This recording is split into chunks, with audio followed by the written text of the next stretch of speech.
Jamie, thank you so much for coming on today. I really appreciate it. We were introduced by a mutual friend, Kyle, because you were working or you were speaking at, is it the Thrive conference? Yeah, Thrive event. Thanks for having me. Yeah, you're welcome. So you founded MIG 10 years ago. Where did you come up with the name? That was part of what I saw in my dream, actually. I had basically asked God for $1 billion idea and had a vision and saw this whole business in a dream.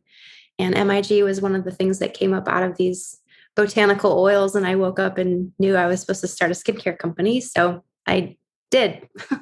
Does it represent anything or? Yeah, it's funny because I mean that was kind of part of the all the years of branding is what does MIG really stand for? So it's mighty and good now, but we've gone through some different iterations of of MIG, mighty and good. Moxie inspires greatness, but it's mighty and good now. So Oh, that's great. So tell us a little bit about like why you started it and what your mission is. yeah, absolutely. Well, I really believe that entrepreneurs now, after having been an entrepreneur for 11 years, we have so much power to change the world. And it's our income that can really create a lot of impact. I think we need more wealthy people on the earth. And so entrepreneurship is really one great way to do that. But 11 years ago, I had come out of corporate banking. Took us 5 years to get pregnant with our first baby. So when we finally found out we were going to have a baby, I was like, well, I want to be home with him. And so gave up a really great career in banking and finance and a couple years into that, my husband's teaching full time. He's like a wrestling coach. We don't have a lot of money. I'm struggling in my soul because I just know that I'm supposed to be doing something. There's more than motherhood, as much as I Mhm. love that part of it. But so there were just a lot of struggles, like internal struggles and financial struggles. And so I was in a really despairing place when I prayed and asked for the idea. And so it took me a year. So finally, I have this vision, I have this dream, and saw the whole process and woke up and told my husband, I'm going to start a skincare company. And at that point, I didn't know how to formulate. I wasn't an herbalist and it was like ground zero. So for anybody out there that's like, I want to do something or start something or build something, most of us don't start knowing things. We have to go Mhm. learn. So I spent a year just studying herbal alchemy and essential oils and human body and working with ingredients. And then within a year, formulated our first product and then hit the streets of Denver and Colorado Springs, peddling soap for $2.50, walking into stores, talking to shop owners and buyers. And I had a sales background. So for me, it was like, put the babies in the back of the car. My mom would drive and help me like 9 hours a day. And I would just go talk to people. And then we did farmers markets for 4 years. And that was market research. That was a really critical part of my journey as well. And were you making the product at this point? Yeah. So the first 7.5 years, it was just me and my teacher husband, he'd come home from work. And for years, it was like, where's all my money going? And I'm like, it's in the shea butter, it's in the essential oils.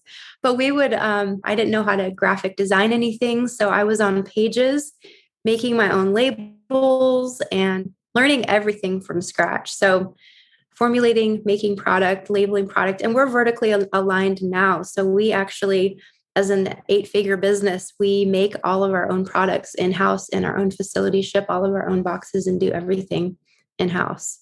That's amazing. So, what would you say would be the biggest reason why you went from farmer's market to 8-digit sales? Yeah, that's a really good question. I didn't start this to just play around with it. And so I think a lot of people, especially in this world that we're living in right now, a lot of people want microwave businesses. They want success now. But I think really to build something powerful in the earth, you have to be willing to go through the line upon line, the journey of what it really takes to be long-term successful. And so the farmers markets was, I think, a lot of where a lot of people skip the hard stuff where they get to a point in their business and they're like, man, I really don't know my person. I don't know my customer. I don't know what they really want. I don't know what their pain really is. But for 4 years, I was talking to thousands of people and kind of getting smacked around a little bit. I mean, I would put a product to market and nobody would buy it, or people would come back and be like, this product is not working, or this is a terrible product. I don't like the way it smells, or whatever the case may be. And so I spent 4 years perfecting to the point where after that first year, especially, it was like 95% of people coming back saying, man, I've been able to get off medication, or I've been able to do things that nothing else worked for me. So by the time I was ready to scale online, I had so much data and experience and passion for who I was really serving. So when it came time to actually figure out the whole online thing and crack that code, I knew what I was working with. And so that was another year-long process of understanding digital marketing funnels and email sequences. And how do you take a brand that you've been standing at a table, touching people's hands and giving them products that they can smell, and like having those one-on-one conversations, to now we have to broadcast a message and translate this brand and this experience to the web, which was a whole process in and of itself. It was about 3 months of doing this video over and over and over again, this format, and not making sales online. It wasn't like, oh, yay, like let's just go online and make $1 million, That was also a process. But when we finally cracked the code, we went from 0 to 6 figures in 6 weeks, and then 7 figures in 6 months, and then 2.5 years it took us to get to the 8-figure mark. But I believe strongly it had everything to do with faith and knowing my person really, really well, my customer really, really well, and having products that delivered. We have a 72% repeat purchase rate. People come back for our stuff because there's nothing out there like it. That's great. So when you say crack the code online, is that figuring out the video, or is that like figuring out like, hey, I'm the ad spend on Facebook, or what do you attribute to that? Yeah, that's part of it, all the tactics and some of those strategies. But ultimately, and you hear this all the time, oh, I'm in a saturated space, skincare is saturated. Mm-hmm. So many of us are in saturated spaces. So part of the big thing was, who are we? What do we stand for? I mean, I knew how to explain that when I was at the farmer's market, and I could hand somebody a product and they could feel it and say, ooh, I'll take 4. But when you go to the web, it's like, okay, how do I differentiate myself in my copy, in my visuals? And part of it, as the founder, I just got in front of the camera. Even though I started out really awkward and terrible, I just got really comfortable verbalizing this marketing strategy online, and then got really good at writing copy in a way that was incorporating story and telling stories, and then serving people really well in the back end. I mean, of course, fortune is in the follow-up. Yep. And then how have you self-funded this the entire time? Yes. Yep. Wow, that's amazing. That's another thing too. I always want to encourage entrepreneurs to consider that what they're capable of. I mean, there were so many times when I had people and investors come along and want to invest, and I always came back to, what if I could do this myself? And I was always asking myself those kinds of questions. What if I just did this part? And so we have at this point been able to be self-funded. That doesn't come without, I mean, there's no such thing as a solution. It's only trade-offs. So with that comes, I think, maybe a delayed and like hyper scaling, but I think at this point it's been worth it. Mm-hmm. What has been your hardest part to date? Like looking back, where you're like, "Ooh, I wish I knew this," or yeah, maybe having a lawyer earlier on. Business is hard sometimes. You got people doing crazy stuff, and so just not knowing what you don't know. I think I probably would have had more legal counsel in the beginning. But I remember a friend of mine she's actually a corporate executive. She's making, multiple 6 figures, really good money. And she said, the hardest thing you'll ever do in business, Jaime, is grow a backbone. And so I think becoming the person who can handle the vision, most of us can close our eyes as business owners and see where we want to go. But can you be the person who can not only get you there, but handle the success? And one of the biggest fears I had when I first started really growing was, am I going to lose it all?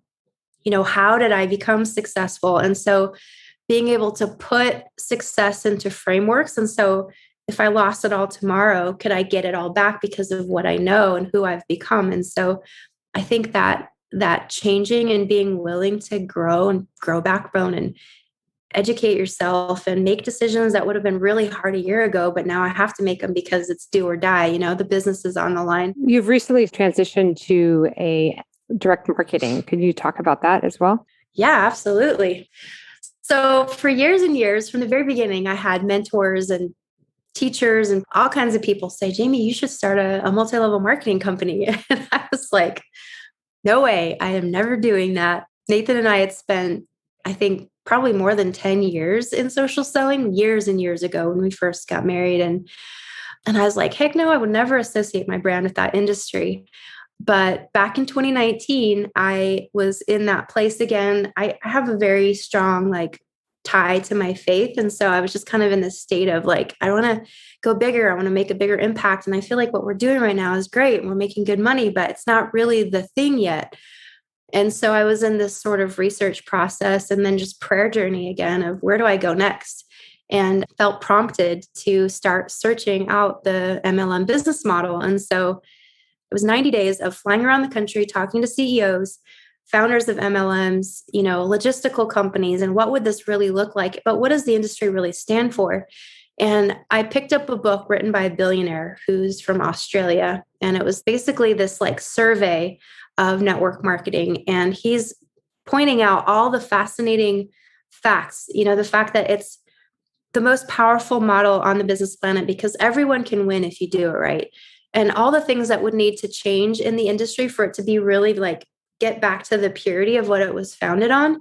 And I was fascinated and captivated by that. And he wrote something very powerful in his book. He said, this industry is the most powerful model on the planet because everyone can win. But people have really come along and kind of messed it up. But if there was a leader that could restore this industry back what it was originally intended for, which we know is impact, people being able to start something with no capital, with no educational background, without having to have a marketing strategy, all of those things, then it would be a force on the earth. And that resonated with me. And I immediately was like, if I'm going to do this, then that is what I'm going to say yes to, of restoring an industry and doing this differently. And so I said yes, and then just plunged head first. And a lot of our mentors were like, keep your ads going, keep Amazon going, keep doing what you're doing and like ease into this thing. But I really felt like in order to build trust with our field and do this in a way that would be kind of shocking, but probably the best decision long-term is just to go all in. And so I did that. Like day one, we launched. And I turned off all of our ads. I stopped Amazon. Like we stopped doing everything we were doing, but we paid out in our first year, 3 million in commissions and like just blew it up. Wow. Was it hard to find ambassadors? It's like yes and no. Finding the right people. What's his name? He wrote a book, Good to Great. He talks about getting the right people on the bus and the right people in the right seats, and then the wrong people off the bus. And I think we've had like a pruning, but yeah, I think finding your tribe is usually a journey, especially when you're starting something. So when we started, it was like, here's the vision. We had all these people jump on, but then when it comes time to do the work, who's really with you? And so we spent the first year just of actually launching. So we went through kind of a skinny launch phase, and then we went through a pre-launch, and then we actually did a launch. And in that process, we were really just identifying who's our who and how can we serve her really, really well and do it differently. And so, but yeah, I think that's always a challenge. Did your sales take a dip, or did they stay flat, or did they go up once you turned off the ads? And I mean, that was a big risk, right? Huge risk. But isn't that why we're here on this planet? I think as entrepreneurs is taking huge risks. No, we grew massively. And, costs are higher, I think, right now, too, in the beginning, because there's just, growth is expensive. But as far as revenue goes, we grew like crazy. That's great. I would think that most of your repeat customers probably wanted to sign up as ambassadors. Yeah, we had actually quite a few people jump on over and want to join there. And then, of course, we had our previously existing model of subscribe and save people. And so we wanted to continue serving them there. So that was the only thing, actually, I should say, that we didn't turn off. But yeah, a lot of previous customers and just people in that world have joined us. Right. A lot of ladies that have seen me speak and stuff too. So that's great. I think we talked about this before, like only 1.7% of female CEOs ever reach that $1 million in sales, which you have done. What would you attribute your success to if you had to name one thing? Or yes, perseverance. I mean, how can you not win if you just keep going? I think the greatest travesty is all this potential that people have, and then they give up too soon because they don't see the results that they want as quickly as they want. Mm-hmm. But you can't help but grow and win if you just keep doing the thing. I mean, we as humans are built to learn, right? We'll figure things out. We'll course correct. We'll do it differently. All the things that we need to do to grow. So if people just stop dying along the way, they'd probably hit that 7 figures at some point. That's great. Now, is there anything else you would like to leave any entrepreneurs that are struggling or thinking about starting their own business? Yeah, just start being faithful with the little things. I think we often think that big success starts on the stage and it starts with all this money in the bank and knowing how to do stuff. But it starts with taking that one little idea and being really faithful with it and stewarding it really well and serving people really well with it. And then you'll grow from there. That's great. Well, thank you so much. This has been amazing. I really appreciate it. So in order to buy from you, you would have to have an ambassador. And then do you put them with an ambassador if they don't have one, or can they go directly to their website? How does that work? Yeah, if you go directly to the website, we actually, on the back end, we plug those people into leaders and that kind of thing. So just migliving.com. Okay, perfect. Well, thank you. I wish you the best of success. I love what you're doing and that you're serving cleaner, safer product to the world. Thank you. What's needed. Thank you so much. Thanks, Mimi.